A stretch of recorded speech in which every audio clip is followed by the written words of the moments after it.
E aí pessoal, tudo bem? O assunto do vídeo de hoje é super importante, viu gente? Porque a coluna vertebral é praticamente a base do nosso corpo. Tudo faz ligação com ela, então já presta bastante atenção e bora pro vídeo.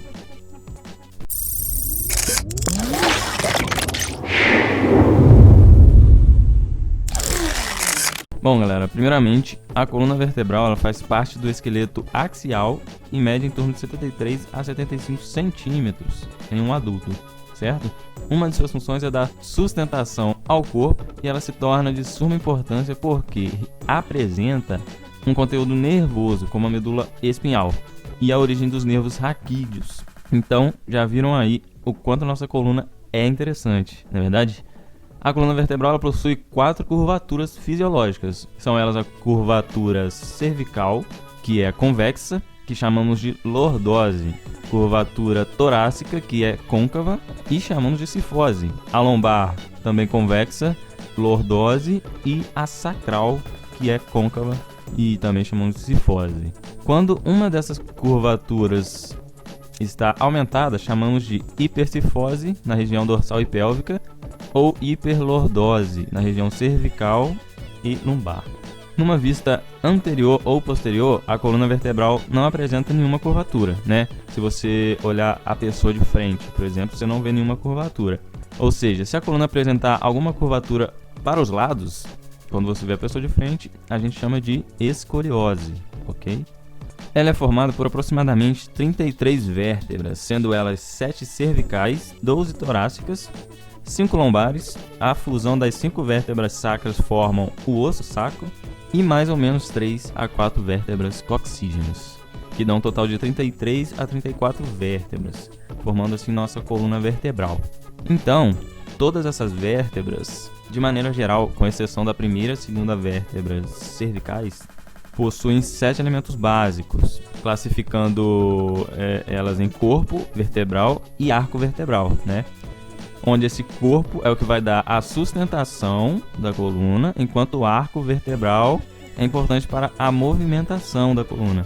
E entre esses dois, podemos ver um grande orifício que é o forame vertebral, que vai ser por onde vai passar os elementos nervosos que acabamos de falar. Uma característica legal de saber é que as vértebras, conforme elas vão descendo de cima para baixo, o corpo das vértebras vão aumentando de tamanho, sendo as cervicais as menores, aumentando na torácica, maior ainda nas lombares e assim sucessivamente. Entenderam? Então, pela vista lateral, vemos o corpo vertebral, que saindo dele temos 2 pedículos, que dá para ver melhor pela vista superior. Então, o pedículo direito e esquerdo, seguindo pelos pedículos, encontramos as lâminas do arco vertebral, também direito e esquerdo, que vão formar o processo espinhoso. Podemos ver bem pela vista lateral os processos articulares superiores e inferiores. Saindo dos pedículos, teremos os processos transversos, direito e esquerdo. E ao meio, claro, o forame vertebral, que vai passar a medula espinhal. Começando pelas vértebras cervicais, o seu corpo é menor, né? Lateralmente encontramos seus pedículos, que é onde também vai se encontrar os processos transversos das vértebras cervicais. E tem uma característica que é um pequeno orifício de cada lado, que é o forame transverso, onde passa a artéria vertebral nas 6 primeiras vértebras cervicais. Posteriormente, teremos as lâminas formando assim o processo espinhoso, que é curto e bífido. Entre a lâmina e os pedículos vamos ter os processos articulares. O forame vertebral das vértebras cervicais tem uma forma mais triangular e maior do que as outras vértebras.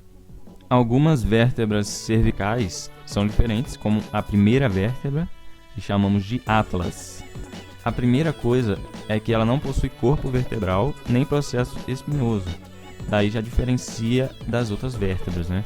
Então, ela vai ter lateralmente o que seriam as massas laterais, que vão se unir formando arcos. Um arco posterior e outro anterior, que formam no meio deles uma pontinha, que são os tubérculos posterior e anterior. Como eu disse, as 6 primeiras vértebras cervicais encontramos o forame transverso. Bem, aqui escondidos, se olharem bem, vão conseguir ver a face articular para o dente. O dente, no caso, é uma outra estrutura da segunda vértebra que vamos falar a seguir. Já aqui ao lado do forame transverso encontramos a face articular superior para o côndilo occipital e pela vista inferior temos a face articular inferior para o áxis, que o áxis é a segunda vértebra cervical. Para não ficar muito longo, pessoal, vamos falar sobre o áxis no próximo vídeo, tudo bem? Então já deixa o seu like, já se inscreva no canal para ficar ligado para o próximo vídeo, tudo bem? Então, até a próxima!